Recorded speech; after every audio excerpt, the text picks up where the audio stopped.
Erev Tov Mevorach, Birshut Moray Verabotai, Bezrat Hashem Itbarach. Ce soir, on va essayer d'étudier des nouveaux événements joyeux pour Am Israël, le mois de Hadar, et en tête la parashat Shekalim, qu'on compte lire ce Shabbat qui est le Rosh Chodesh Hadar.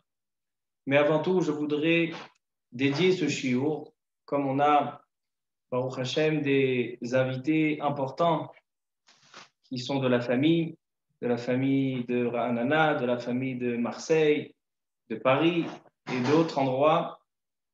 Ils se sont rassemblés ce soir pour faire une grande élévation de l'âme d'un de leurs proches, de leur grand-mère, Marat Roubi Bat Masouda. Ce shiur aussi, c'est le soir de l'Askara du Bachour Yamin Yosef Ben Esther et de Chaim Victor Ben Shimon. Nishmatam Tzeroura Betzora Chaim. Be'ezrat Hashem, que ce cours soit les Louis Nishmatam. Il n'y a rien qui est plus important et qui peut aider plus la Neshama du Niftar comme une étude de Torah. Surtout dans cette période où on ne peut pas se rassembler, la famille ne peut pas se rassembler, mais il y a des moyens où on peut se rassembler et on peut étudier encore mieux. Quand on est dans une Askara, des fois on a du mal à écouter, mais là ce soir, Be'ezrat Hashem, on va avoir presque 1 heure de Torah qui sera dédiée Leilou Nishmatam. À la fin du shiur, on fera aussi une ashkava, Tehen Nishmatam Tzeroura B'Tzora Chaim. Alors donc, Be'ezrat Hashem, ce soir, on commence à parler des fêtes joyeuses de Am Israël, des fêtes de Hadar, et on va parler de Parashat Shekalim. La Parashat Shekalim qui est la première des 4 parashiyot qui sont rajoutées le Shabbat. Le Shabbat, on lit les parashiyot habituels, mais on rajoute pendant ce prochain mois 4 passages, 4 parashiyot. La première est Parashat Shekalim, la deuxième Parashat Zachor et Amalek, la troisième Parashat Para et la dernière Parashat Achodesh. Et donc on a beaucoup d'halachot qui concernent ces ajouts de parashiyot, et surtout cette année, puisque cette année, on n'a pas de Bate Knessiot encore. Et donc, il n'y a pas de Rav de Beth Knesset dans chaque minyan qui s'organise. Il n'y a pas de Rav. Et lorsqu'on a ces lectures qui se rajoutent et des Sifrei Torah qu'on rajoute, on a souvent des questions. Si on s'est trompé, on a inversé l'ordre. Quand on fait le Kaddish, on le fait avant, on le fait après, on fait un Kaddish ou 2 Kaddishim. Et donc, Bezrat Hashem, je pense qu'on va pouvoir donner des éléments à ceux qui nous écoutent pour que, Bezrat Hashem, il n'y ait pas de questions. Et en cas de questions, ils sauront quoi faire, même s'il n'y a pas de Rav de Beth Knesset dans leur minyan. Alors déjà, Parashat Shekalim de cette année, elle est spéciale, puisque cette année, on va sortir ce Shabbat 3 Sifrei Torah. Le premier, ça sera la Parashat Mishpatim, la Parashat de la semaine. Le deuxième, ça sera la Parashat de Rosh Chodesh, parce que ce Shabbat, c'est aussi Rosh Chodesh. Et le troisième Sefer Torah, ça sera la Parashat Shekalim. Alors donc, on va devoir bien mettre de l'ordre dans ces choses-là et donner la halakha le maaseh comme elle se doit. Tout d'abord, qu'est-ce que c'est Parashat Shekalim? Pourquoi les Chachamim nous ont demandé de lire cette parasha et quelle importance elle a, et spécialement cette année? Alors, on a une Gemara qui est en fait une Mishnah dans le traité Megillah. Elle dit la Gemara dans Masechet Megillah, dans la page 29a. Rosh Chodesh Hadar shechal liot beShabbat. Donc, c'est exactement le cas de figure qu'on a cette année, le Rosh Chodesh Hadar, qui est Shabbat. Korim beParashat Shekalim. On lit, donc, on rajoute la parasha de Shekalim. Chal liot betoch Shabbat. Et même quand le Rosh Chodesh ne tombe pas un Shabbat, il tombe en semaine, alors le Shabbat qui le précédera, makdimim le she'avar ou mafsikim le Shabbat acheret. Donc, le Shabbat qui précède le Rosh Chodesh Hadar, on lit le Shekalim, mais cette année, ce sera le Rosh Chodesh Hadar. Qu'est-ce que c'est la parasha des Shekalim? Elle dit la Gemara, Tnanatam, be'echad be'adar, mashme'im al Shekalim ve'al hakil'ain. Une Mishnah, un traité à part en soi, qui a été écrit sur les Shekalim, qui s'appelle Masechet Shekalim. au début du Shas, dans Seder Moed. Et là-bas, il est écrit dans la première Mishnah, Be'echad be'adar mashmi'im ala shkalim ve'ala kil'ain. C'est-à-dire que le premier jour du mois de Hadar, le Beth Hadin, à l'époque du Beth Amikdash, faisait une annonce pour tout le peuple juif, pour tout Am Israël, en disant dans cette annonce, ramenez la récolte des machatit à shekel, des moitiés de pièces d'argent au Beth Amikdash. Pourquoi? On verra par la suite. Et une deuxième chose qu'ils annonçaient, Allah kil'ain. On sait que on n'a pas le droit de planter ensemble un mélange de deux sortes de graines, afin de faire un fruit qui est mélangé de deux choses. C'est interdit, un interdit de kil'ain.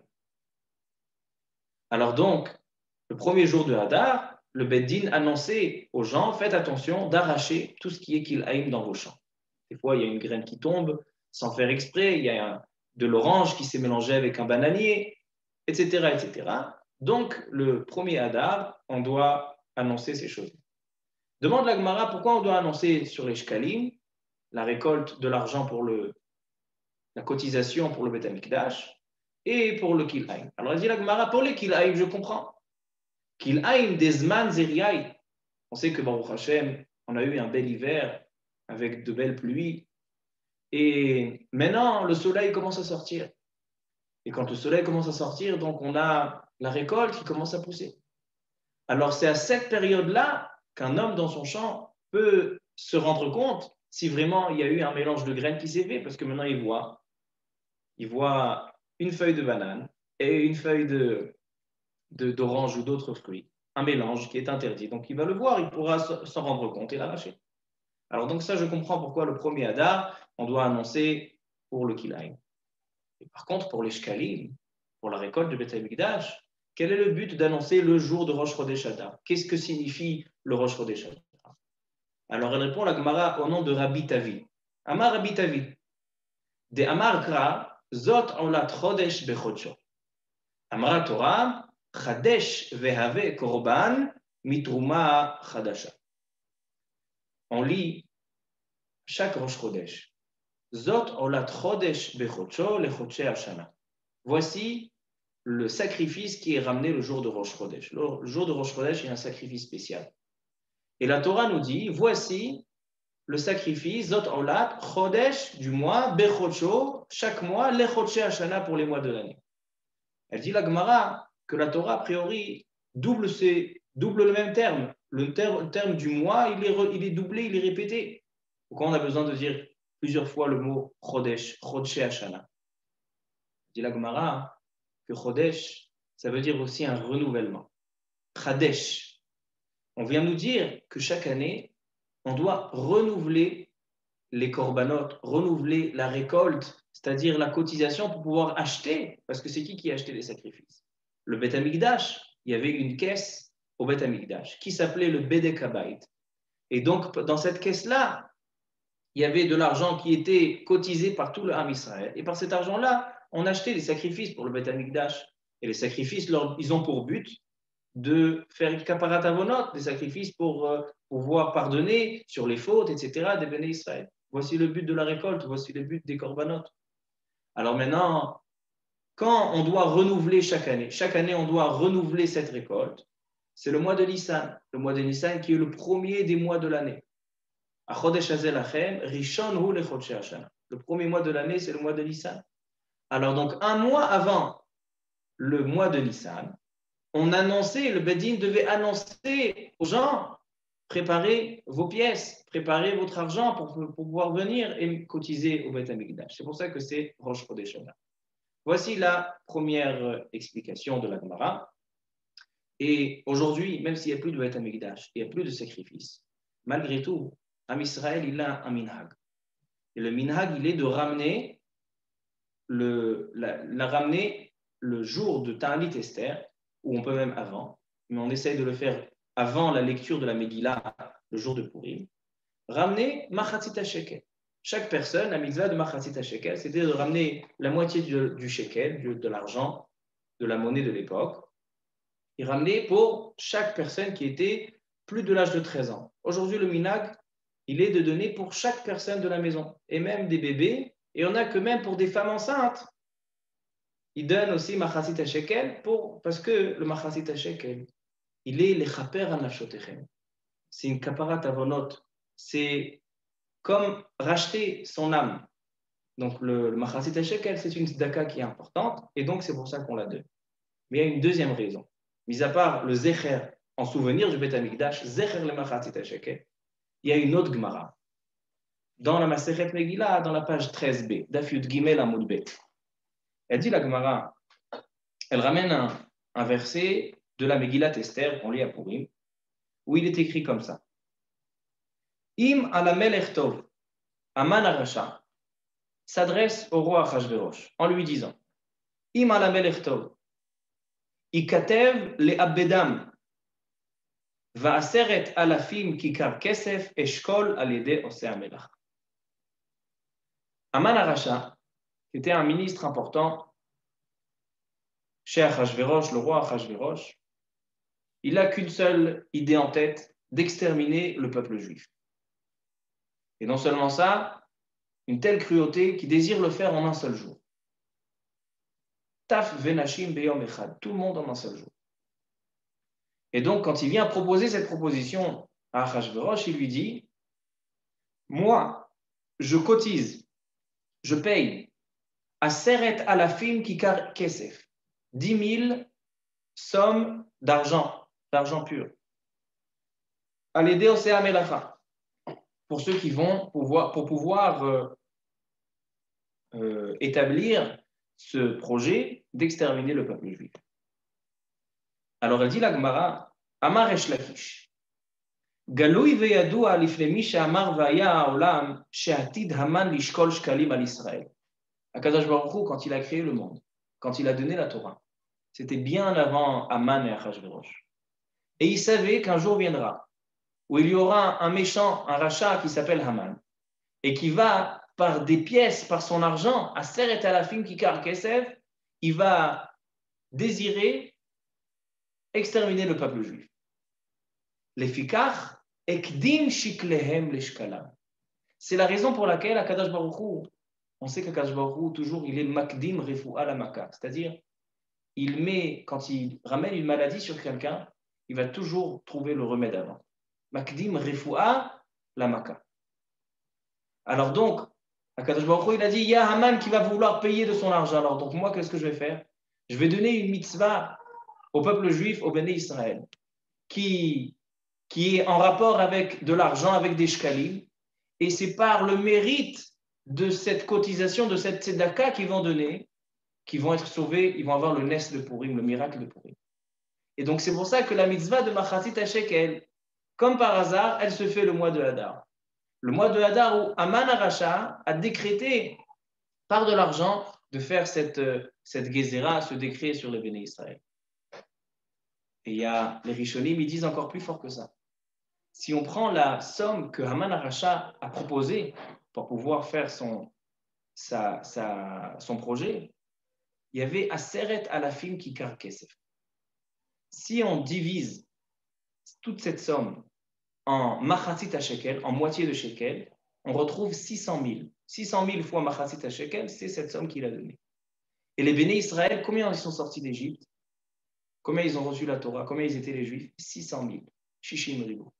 C'est-à-dire que Haman Arasha, il était tellement rachat que lorsqu'il a donné cet argent-là, il a dit, moi je paye ce que eux doivent payer à Kadosh Baruch Hu. Moi je couvre.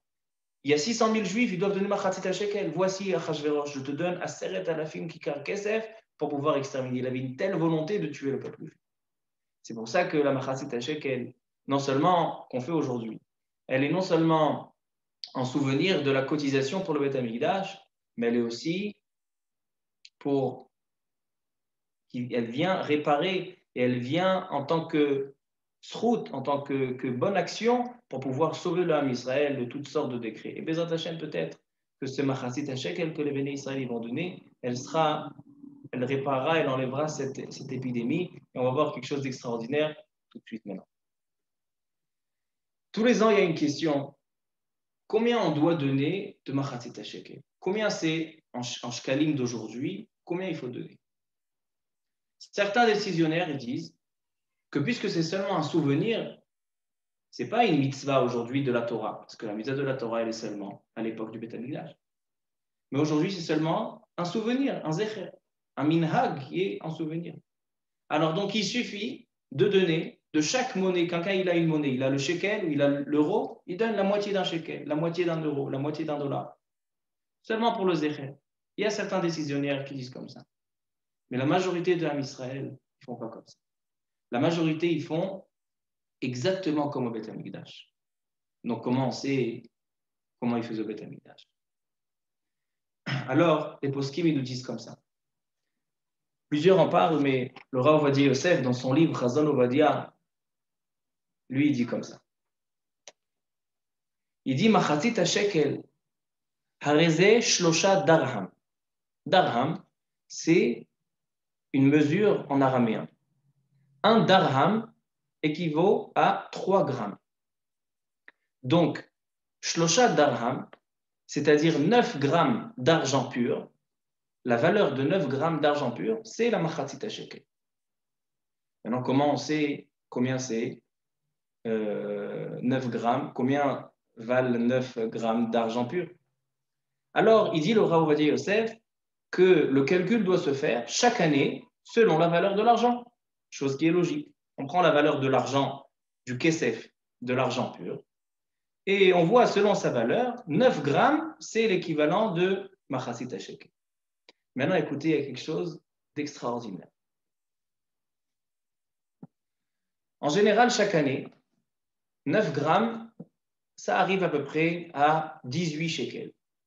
18 shekels, c'est le machatzit ha-shekel. Cette année, à cause du corona, ça a doublé. C'est pas parce que c'est pas un knas, c'est pas une punition, mais écoutez quelque chose d'extraordinaire. L'argent aujourd'hui a doublé, la valeur de l'argent a doublé. C'est pour ça que le machatzit ha-shekel il est plus grand. Et donc j'ai fait un calcul simple. Les données que j'ai vérifiées sont de cet après-midi. Donc j'ai vérifié la valeur de l'argent et j'ai vérifié la valeur du dollar parce que c'est mesuré en dollars et selon ça on va arriver combien ça vaut aujourd'hui. Donc j'ai dit l'année précédente c'était 18 shekels et cette année on va arriver à plus. Déjà il faut savoir que l'argent il se mesure avec chose qui s'appelle en hébreu unkiyat kesef. Unkiya. Unkiya c'est une unité d'argent qui pèse 31 grammes,1. C'est comme ça qu'aujourd'hui, ils donnent le prix de l'argent selon des unkiyot. Alors, une unkiyat kesef, donc une unkiya d'argent, aujourd'hui, elle vaut 27,62 $. C'est la valeur de unkiyat kesef. Donc, 31 grammes d'argent, 31 grammes,10 d'argent, vaut 27,62 $. Le dollar cet après-midi, il était à 3 shekels et 27 agourot. Donc, combien vaut une unkiyat kesef, cette unité? En shekels, elle vaut 90 shekels et 31 agourot. Maintenant, ça, ce n'est pas la machatzit ha-shekel. Pourquoi? Parce que nous, on a besoin de 9 grammes. Donc, on va prendre cette unkiyat kesef qui est 31 grammes,1. Si on la divise en 31 grammes, on arrive à 2 shekels 90. Chaque gramme d'argent vaut 2 shekels 90. Fois 9, ça fait 26,22. Donc, à peu près 26 shekels, c'est la mesure de machatzit ha-shekel. Donc, celui qui veut faire le hidour, parce que comme ça change chaque jour, les taux changent chaque jour, donc le mieux, c'est de donner 28 shekels, 30 shekels par personne, la mitzvah de la machatzit ha-shekel. Mais c'est intéressant de voir. L'année dernière, c'était 18. Cette année, c'est 30. Alors peut-être que, comme à l'époque de Purim, la mitzvah de Shkalim, Akadosh Baruch Hu, il a donné la mitzvah de machatzit ha-shekel au peuple juif pour pouvoir sauver le Ham Israël du décret de Haman, et grâce à ça, ils ont été sauvés du décret de Haman Aracha. Il y a eu le miracle de Purim. Alors peut-être que cette année, puisque le machatzit ha-shekel il a doublé à cause du corona, peut-être que ce sera ça, la refoua, la maka, ce sera ça le médicament du corona. Donc ça, c'est juste pour donner les bases de la parashat Shkalim qu'on lit cette semaine, et c'est ça la mitzvah de machatzit ha-shekel.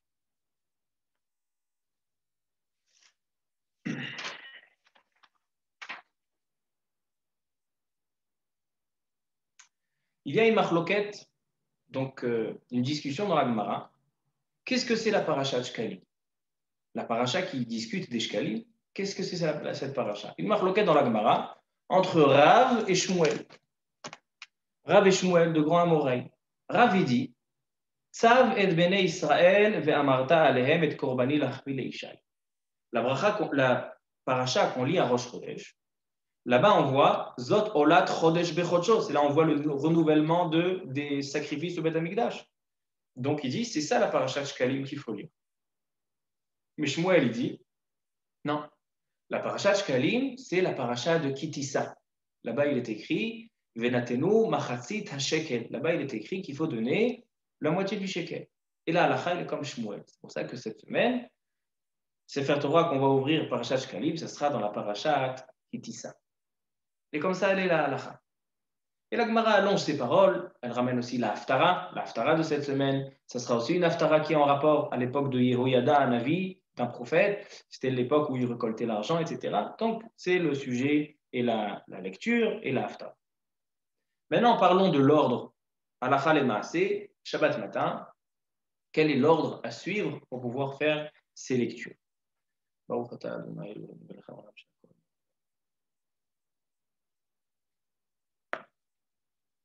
Alors, comme j'ai dit, cette année est une année rare. On a Rosh Chodesh qui tombe Shabbat. Et donc, on a 3 Sifrei Torah à sortir. Donc, le premier, ça sera la paracha de la semaine. Pourquoi on ne mettrait pas Shkalim en premier? On a une règle. Tadir veshe'eno tadir, tadir kodem. C'est-à-dire, une chose qui est fréquente et habituelle, contre une chose qui est moins fréquente, on commence par la fréquente. D'accord? On a une chose habituelle et une chose qui est rare, on fait d'abord la mitzvah habituelle. Comme ça, c'était dans les korbanot au Beth Amikdash. Par exemple, Shabbat et les fêtes, Rosh Hashanah, Yom Kippour, ont ramené des sacrifices au Beth Amikdash, en plus des sacrifices habituels, en plus de Olat HaTamid, Mileva dans Olat HaTamid. Et quand on faisait d'abord le sacrifice du rajouté, qu'on a rajouté, le Moussaf, la Osafa, ou le Korban habituel, on faisait d'abord le Korban habituel de tous les jours. Et ensuite on rajoutait les Korbanot en plus. De là, après les Chachamim, que ainsi sera dans toutes les mitzvot de la Torah, pas seulement les sacrifices au Beth Amikdash, dans toutes les mitzvot de la Torah. Quand tu as 2 mitzvot qui se présentent devant toi, une qui est fréquente, que tu fais tout le temps, tous les jours, toutes les semaines, et une que tu fais plus rare, alors donc on met d'abord la mitzvah rare, et ensuite la mitzvah habituelle, ensuite la mitzvah rare. Donc, la paracha de la semaine, toutes les semaines, on lit la paracha de la semaine, selon l'ordre de la Torah, pour terminer la Torah en une année, depuis Simchat Torah jusqu'à Simchat Torah. Maintenant, donc d'abord la paracha de la semaine. Ensuite, on a ou Rosh Chodesh ou Shkalim. Rosh Chodesh, on a 12 fois par an. Shkalim, une seule fois par an. Donc d'abord Rosh Chodesh et ensuite Parashat Shkalim. Donc voici l'ordre, la Parashat Shavua, Rosh Chodesh, Shkalim. Et on terminera par la Haftara qui est en rapport avec la dernière lecture, Parashat Shkalim. Maintenant, quel est la halacha, quel est le din? Si on a le Shalei Tzibur, il s'est trompé. D'accord? Il n'y a pas de rave, il y a un minyan qui est organisé dans la rue ou dans un appartement de quelqu'un, dans une terrasse. Et ils ont fait l'erreur, ils ont mis d'abord le Sefer Torah de Shkalim et ensuite le Sefer Torah de Rosh Chodesh. Cette question, elle est arrivée plusieurs fois. On voit dans plusieurs poskim on leur a posé cette question parce que cette erreur, s'est reproduite plusieurs fois. Et un des livres qui parle de cette question, c'est un livre qui s'appelle Shut Maim Chaim. Shut Maim Chaim, un livre qui a été écrit par le Rav Yosef Messas, qui était Rav à Tlemcen, en Algérie, et ensuite il était Rav à Haïfa. Et là-bas, on lui a posé cette question, dans le premier tome, dans le Siman Resh Pehe, Resh Pevav, 286. On lui a posé cette question, Od sha'alta yedidi b'mirtavcha hasheni. Al Rosh Chodesh Adar shechal liot beShabbat. Donc la question, elle était Rosh Chodesh Adar qui tombe Shabbat, donc comme cette année. Shehadinu shebesefer sheni korim Rosh Chodesh ou beshlishi shkalim. Que la halacha elle est, on doit lire dans le deuxième Sefer Torah la paracha de Rosh Chodesh Et dans le troisième Sefer Torah, la paracha de Shkalim. Kemoshe Katoub, Be'orach Chaim, Siman Tafresh Peh. Im ta'a shaliach tzibur, et le Chazan, le Baal Koré, il s'est trompé. Ve'etril likrot basefer sheni parashat Shkalim. Et au lieu de prendre en deuxième place le parashat Rosh Chodesh comme il se doit, il a avancé, il a pris la parashat Shkalim en deuxième place. Ha'im tzarich le'afsik ve'likrot b'shel Rosh Chodesh. Il a déjà commencé. Il doit s'arrêter, fermer le Sefer Torah, prendre Rosh Chodesh et après revenir à Shkalim, ou bien non, il peut continuer. Conclusion de sa halakha, conclusion de sa réponse, il répond. Il dit qu'il continue à lire la parashat Shkalim et ensuite il lira parashat Rosh Chodesh et la haftara changera. Parce que la haftara, on a une règle que la haftara sera toujours selon la dernière lecture. Donc si la dernière lecture c'est Shkalim comme il se doit, la haftara est en rapport avec les Shkalim, Vaïchrot et Oyada. Mais si la dernière paracha c'est Rosh Chodesh, comme ici, il s'est trompé, donc il mettra Rosh Chodesh en dernière place, ils feront la haftara de Rosh Chodesh, Hashamayim Kis'i, et la haftara de Shkalim, ils ont raté. Comme ça, il dit le Shut Maim Chaim. Et il dit un chidouche encore plus grand que ça. Il dit même si ils ont simplement juste ouvert le Sefer Torah de Shkalim avant Rosh Chodesh, c'est pas qu'ils ont commencé à lire. S'ils ont commencé à lire, il dit c'est évident qu'ils continuent, ils terminent la lecture et ils n'allongent pas pour pas faire Torah Artibou. Mais s'ils ont simplement ouvert, ils ont appelé, il y a un mode Hashem Atov pour lire la parashat Shkalim. Et après il dit, mais c'est Rosh Chodesh d'abord. Il dit, même dans un cas comme ça, ils liront Rosh Chodesh Shkalim et après Rosh Chodesh. Comme ça, il dit le Rav Yosef Mashash. Et il donne une explication. Il dit tout d'abord, Mitzad Tircha de Tzibura. Les Chachamim, ils font très très attention au Torah Artibur. C'est quoi Torah Artibur? Ne pas alourdir sur l'assemblée. Par exemple, il y a beaucoup d'halachot que les Chachamim ils ont donné en rapport pour ne pas faire la tfila trop longue, pour ne pas alourdir sur l'assemblée, sur les gens qui sont venus faire la tfila. On n'a pas à leur alourdir, on n'a pas à leur faire Torah Artibur. Il y a beaucoup d'halachot en rapport avec ça. Et donc ici aussi, il dit, maintenant, il a déjà appelé, il a déjà mis le Sefer Torah, il a ouvert le Sefer Torah. Maintenant, ça demande encore quelques minutes. Il faut fermer le Sefer Torah, ramener l'autre, déplacer le Sefer Torah. Il dit, ça c'est Torah Artibur.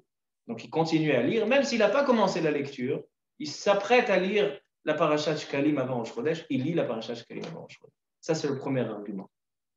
Et le deuxième argument, En ma'avirim ala mitzvot. C'est quoi En ma'avirim ala mitzvot? Lorsqu'on a une mitzvah qui arrive entre nos mains, on n'a pas le droit de la laisser pour faire une autre. Parce qu'en la laissant, on lui fait un bisayon.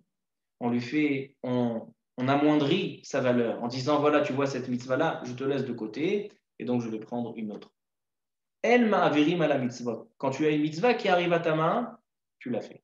Donc c'est vrai qu'ici, j'ai d'une part, Tadir Veshéno Tadir, la mitzvah habituelle, Rosh Chodesh, il passe avant Shkalim parce qu'il y a 12 fois par an.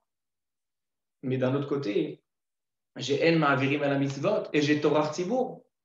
Donc il dit le Rav Yosef Messas, à cause de ces deux arguments-là, on laisse, il a ouvert le Sefer Torah de Shkalim, il lit Shkalim, et après il lira Rosh Chodesh et il fera la Haftara de Hashamayim Kis'i, la Haftara de Rosh Chodesh. Et comme ça, la halakha elle est tranchée aussi dans le Mishnah Bura du Chafetz Chaim.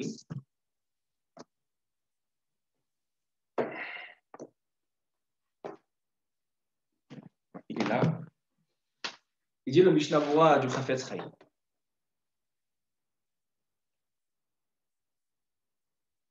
אם אחר שגמר פרשת השבת, טעה ולקח הספר תורה שהייתה מגוללת על פרשת שקלים, וברך לפניה והתחיל לקרות, le Mishnah Bura permet de laisser la lecture de Rosh Chodesh, de Shkalim, même si elle est censée être après, mais seulement s'il a commencé à lire, pas comme le Rav Yosef Messas. Le Rav Yosef Messas, il a dit que même si on n'a pas encore commencé, là aussi, on maintient cette lecture. Mais le Mishnah Bura, il ne dit pas comme ça. Yesayem beparashat Shkalim, ve'achar kach le'aole besefer Torah shlishit lemaftir, ikra imo beparashat Rosh Chodesh, ve'aftara yomar hashamayim kis'i. Ainsi aussi dit le Kaf HaChaim. Le Kaf HaChaim qui est Halakha Lemaaseh aussi, Mishnah Berurah, Kaf HaChaim, mais aussi le Rav Yosef Messas qui dit encore un plus grand chidouche. Donc ça c'est en cas d'erreur, donc il faut savoir, en cas d'erreur, ce Shabbat, si jamais le Baal Koré, il a pris un Sefer Torah qui n'est pas le bon, on a appelé la personne qui doit monter, on ne change pas le Sefer Torah. Il va falloir changer par contre la Haftarah. Un dernier point, le sujet du Kaddish. On sait que tous les Shabbats, lorsqu'on a la lecture de la Torah, alors comment ça marche? On a 7 montées, Shiva Olim, un Kaddish, et après on fait la Haftarah. Pourquoi on a mis ce Kaddish au milieu? Et à la fin, après la Haftarah, fais un Kaddish. Les Chachamim, ils ont dit comme ça. Il faut savoir que la lecture à la Torah, c'est une instauration qui a été instaurée par Moshe Rabbeinu lui-même. Moshe Rabbeinu, à partir d'un verset qui est écrit dans la paracha de la semaine dernière, où là-bas il est écrit Vayelechu sheloshet yamim velo matzu mayim. Les Béné Israël marchaient dans le désert. Pendant 3 jours, ils n'ont pas trouvé d'eau. Elle dit la Gemara, c'est quoi l'eau? L'eau, c'est la Torah. En maïm est la Torah. Moshe Rabbeinu, il a vu que les Béné Israël ne pouvaient pas passer 3 jours sans lecture de la Torah. Sans étudier la Torah, 3 jours, ils ne pouvaient pas. C'était impossible pour eux. Qu'est-ce qu'il a fait, Moshe Rabbeinu? Il a dit, je vais faire une instauration. Que cette instauration consistera à qu'on ne passera jamais 3 jours sans Torah.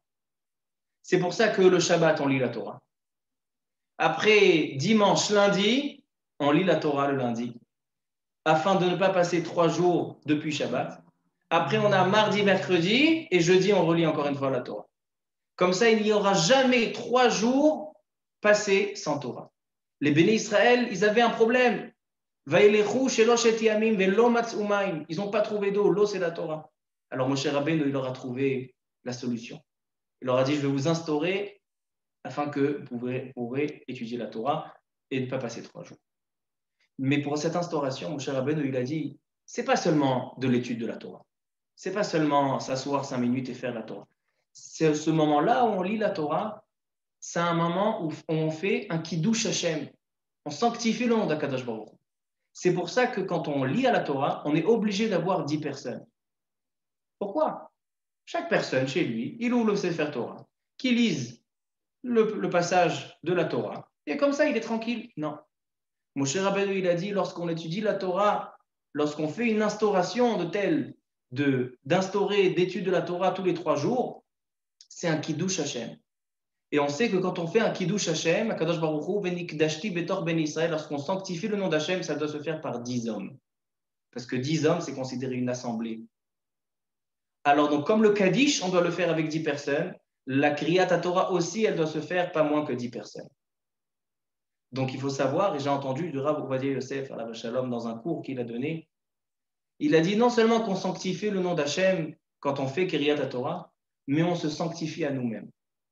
C'est pour ça qu'il disait, le Rav Ovadia Yosef, qu'il faut tout faire le maximum, même quelqu'un qui n'est pas en état de santé, quelqu'un qui est fatigué, qui fasse le maximum pour aller écouter la lecture de la Torah, le Shabbat, le lundi, le jeudi, le Rosh Chodesh.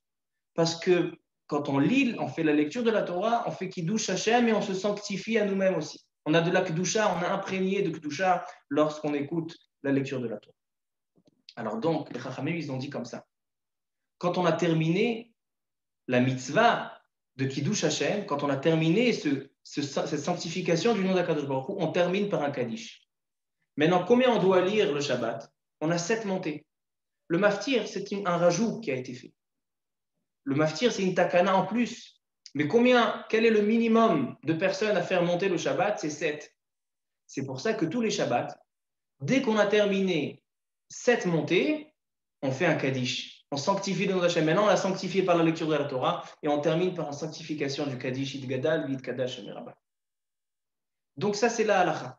Après, le nombre de personnes qu'on doit lire, on fait un Kaddish. C'est pour ça que le lundi et le jeudi, une fois qu'on a lu 3 montées, on fait un Kaddish parce que là, en semaine, les Chachamim, ils ont dit on ne peut pas alourdir, les gens ils doivent travailler. Shabbat, ils sont libres, on peut faire 7 montées. Mais le lundi et le jeudi, ils doivent aller vite travailler, donc on fait seulement 3 montées. Donc après 3 montées, on fait un Kaddish. Alors maintenant, ça c'est dans un Shabbat normal. Quand on a un seul Sefer Torah. mais un Shabbat comme celui-ci, où on fait 3 Sifrei Torah, ou des Shabbatot qu'on emmène 2 Sifrei Torah, est-ce qu'on doit rajouter des Kadishim ou pas? Alors, plusieurs coutumes ont été données. Le Rav Yosef Karo, Shulchan Aruch, dans son livre Bet Yosef, Siman Kouf Pebet, dans la Halachot Shabbat, il ramène le Rivash, un des grands Acharonim, même Rishonim, il est considéré. Il ramène que chez les Sfaradim, il y a plusieurs coutumes. Mais la halacha, il dit, conclusion, que les Sfaradim doivent faire comme ça. La halacha, elle est de faire un kaddish après le nombre de montées qu'il nécessite pour cette lecture. Suite à ça, quand on va ramener maintenant un deuxième Sefer Torah, et on va lire dedans, mais on n'est pas obligé de faire le kaddish après. Mais le Sefer Torah, c'est un bisayon pour le Sefer Torah. Parce que ça veut, comme si on dit que le premier Sefer Torah, pourquoi on a fait le Kaddish? Parce qu'il est cachère. Mais le deuxième Sefer Torah, si tu n'as pas fait le Kaddish sur moi parce que tu me considères comme pas cachère, comme pas soul, donc pour ne pas faire de bisayon au deuxième Sefer Torah, on fait un Kaddish sur le deuxième Sefer Torah. Et ainsi, s'il y a un troisième Sefer Torah, on fait un Kaddish sur le troisième Sefer Torah. Mais il y a une chose intéressante. C'est que cette semaine, quand on va lire dans la paracha de la semaine, après dans Rosh Chodesh et après dans la paracha de Shkalim. Quand on a lu la paracha de la semaine, on va lire seulement 6 montées. Après la paracha de Rosh Chodesh, ce sera le septième qui va monter. Et après Shkalim, ce sera le maftir. Ça veut dire que quand on termine le nombre de personnes qui doivent monter, seulement après la paracha de Rosh Chodesh. Parce qu'on a 6 dans la paracha de la semaine, 1 de Rosh Chodesh. Donc en fait, les 7 montées, le Kiddush Hashem, il se termine après paracha de Rosh Chodesh. Donc en fait, on va faire seulement 2 Kaddishim. Seulement après la paracha de Rosh Chodesh et après la paracha de Shkalim. Ça, c'est la halakha lemas. Donc il ne faut pas se tromper de faire 3 Kaddishim. Seulement 2 Kaddishim. Après le Rosh Chodesh, parce que c'est là qu'on a monté le 7e montée. Et après, on a le Haftara, le Shkalim qu'on fait pour ne pas faire honte au Sefer Torah.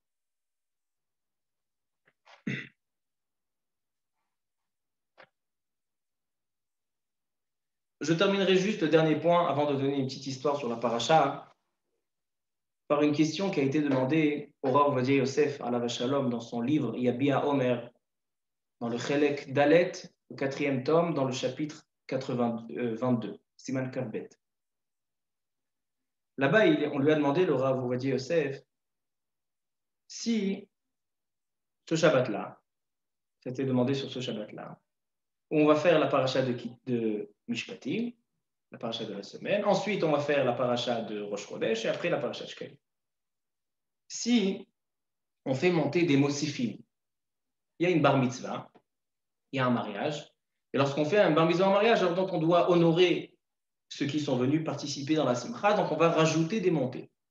En plus de ce qui se doit. Le minimum, c'est 7 montées, mais on rajoute pour celui qui est venu et qui désire monter.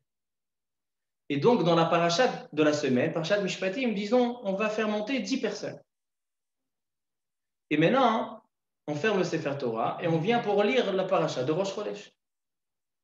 Pourquoi on a dit tout à l'heure qu'on ne fait pas de Kaddish seulement après Rosh Chodesh? Parce que le compte des 7 montées, ils sont seulement en associant la paracha de la semaine et la paracha de Rosh Chodesh. Mais dans le cas de figure qu'on vient de réciter maintenant, alors on a déjà dans la paracha de la semaine tout seul, on a déjà les 7. Alors il demande, est-ce qu'il va falloir faire un Kaddish après aussi la paracha de la semaine? Parce qu'on a déjà le compte. Sa conclusion, elle est que dans un cas comme ça, on fera un Kaddish après chaque Sefer Torah. En tout, 3 Kaddishim. Après le Sefer Torah de la paracha de la semaine, parce qu'on a le compte, parce qu'il y a eu des mosifim. Après la paracha à Chodesh et paracha à Shkalim. Pourquoi? Pour ne pas faire honte à ces Sefer Torah. Donc, on a un cas de figure où on fera 3 Sefer Torah. Ça, c'est sa conclusion à la Chalemas. Je terminerai juste par une petite histoire sur la paracha, comme les dernières nouvelles parlent de toutes sortes de personnes qui sont appelées au tribunal pour dire qu'ils ont volé, ils n'ont pas volé, ils ont reçu du shochad, ils n'ont pas reçu du shochad. Et c'est intéressant que ces nouvelles-là se trouvent dans la Parashat Hashavua. Dans la Parashat de la semaine, dans la Parashat Mishpatim, il est écrit Lotikar shochad, ne prends pas de shochad. Quand il y a un juge ou quelqu'un, et on veut demander au juge, fais-moi une petite faveur, tu sais, je te connais, je t'ai donné un cadeau hier, je te donnerai une petite enveloppe tout à l'heure, change tes décrets, change ma sentence en bien. Le shochad.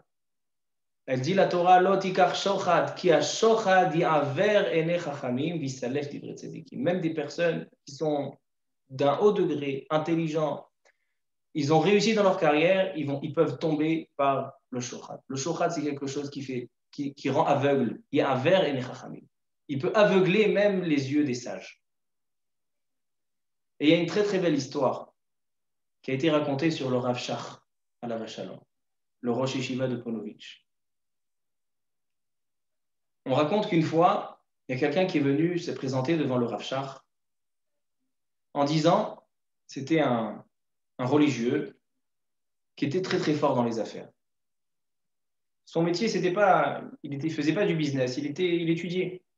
Mais il avait un don, et donc il était très très fort dans les affaires, dans la gestion. Et une fois, il y a une personne qui n'était pas très religieuse, qui a eu besoin d'un conseil, et elle a pris conseil par ce religieux, et il lui a donné une solution, il lui a fait gagner des milliards. Pour remercier ses bons conseils, il a dit, regarde, je sais que toi, tu ne prendras pas d'argent, mais j'ai envie de faire un don, comme toi, tu es religieux, j'ai envie de faire un don pour une yeshiva, pour un établissement de Torah. Alors donc, voilà, je te donne 100 000 dollars, 200 000 dollars, je ne sais pas exactement quelle était la somme, mais une grande somme. Et donne-le à un établissement que je te fais confiance. Et donc, ce religieux, il vient chez le Rav Shach. Et il dit, une grande somme comme ça, je n'ai pas envie de décider tout seul à qui je vais donner. C'est pas quelque shkalim.